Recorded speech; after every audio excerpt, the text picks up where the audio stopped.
Good morning. We thank you for being here. Appreciate the effort that you made to come visit with us today. This is simply a briefing for our community and for you on a homicide investigation that we have received a first-degree murder indictment on as of yesterday. The message we want to leave with you today as we go through this case is that families of murder victims need to be assured that we, as the Lakeland Police Department, will continue to diligently investigate all cases to bring this to closure for the families and for the community. We've had a couple of successes on these cases recently, and we just recently in 2008 on a cold case homicide was able to solve that. And here today we're going to talk about a murder case that occurred in 2009. Although that it did not qualify as what we would call a cold case because it's been an active investigation since the beginning, it is certainly a testament to the diligence of our investigators and to the Lakeland Police Department. Today we're talking about a murder case where our victim, her name is Shawn Hazel Turk, with a date of birth of 8/20/74. What we know of our victim is that she does have 2 children, 1 daughter and 1 son. Our defendant that we'll be talking about today is Reginald Riggins. Date of birth 10/8/77. Obviously he's 33 years of age. The case began with the discovery of Shawn's body on April the 15th of 2009. The location was here in Lakeland at 600 East Main Street, the AmTrak train station. As I said, we will give you some additional information on this case as we go through, but I'm going to give you a very brief outline of what this is all about. On April the 15th of 2009, the Lakeland Police Department was called to the 600 block of East Main Street here in Lakeland after the remains of an adult female were found on AmTrak property. It was determined that a woman identified as Shawn Hazel Turk, age 34, had died of asphyxia. Initially, through the investigation, as we know in most homicides, there are instant leads involving family, friends, co-workers, acquaintances of the victim. In this homicide, this was not the case. Shawn had only been in Lakeland for approximately 1 day before she was violently killed. Shawn had traveled to Lakeland from South Carolina with her boyfriend, a long-distance truck driver. They had gotten into an argument, and he put her out of the truck and left town, leaving her stranded here in Lakeland. The investigation indicates that she utilized payphones in the downtown area at a 24-hour food mart and the bus station in an attempt to contact relatives to acquire a way to get back home.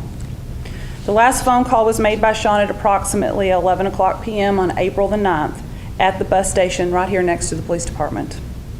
Investigators believe that Shawn had already met Reginald Riggins and that he was standing with her at the time she made the last phone call from the bus station. One reason that Shawn may not have attempted to contact police for assistance is because she believed she had an outstanding warrant and because Shawn also had a substance abuse problem. Investigators also believe that Riggins met Shawn at the bus station and offered her crack cocaine in exchange for sex. The two of them walked to Lake Mirror and smoked crack cocaine, then walked over to the bus station. At this time, it is believed that Shawn refused to have sex with Riggins, which Riggins then attacked her and killed her. In July of this year, investigators here at the Lakeland Police Department received a tip that led police to Reginald Riggins. Riggins was also a suspect in a homicide that occurred in Fort Myers, Florida. Due to the tenacity of our investigators, particularly of Detective Brad Grice, who is here with me today, this lead was brought forward. Detectives of the Lakeland Police Department traveled to St. Petersburg and worked with other agencies to facilitate the apprehension of Riggins.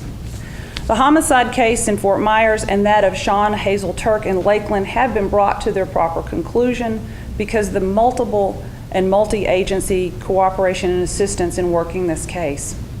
Yesterday, on August the 12th of 2011, the grand jury indicted Riggins for the murder of Shawn Hazel Turk. Riggins will now stand trial for these 2 homicides. With that, I will address any questions that anyone has.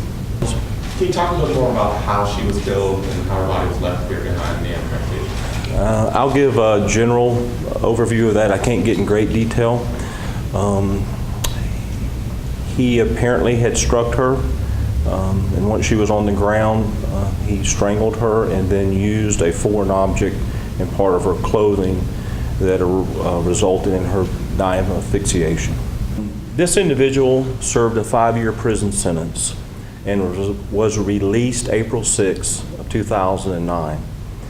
He departed a Greyhound bus and in and around Orlando, Florida, had a family member bring him to Lakeland where he had other associates that he knew. While he was here in Lakeland, just for about 3 days, he did several things that we could connect him to Lakeland, and one of those latter things that he did was meet our victim, Ms. Turk. And based on, without going in great detail, based on what the investigation shows, her phone calls, when they were made, and especially the last one, we can connect that phone call and we can connect this individual's statement that he was present during that phone call. All right, we can do any additional follow-up or any sound bites. Terry has some additional information, or we're available for anything additional you may have. Thank you all very much for being here.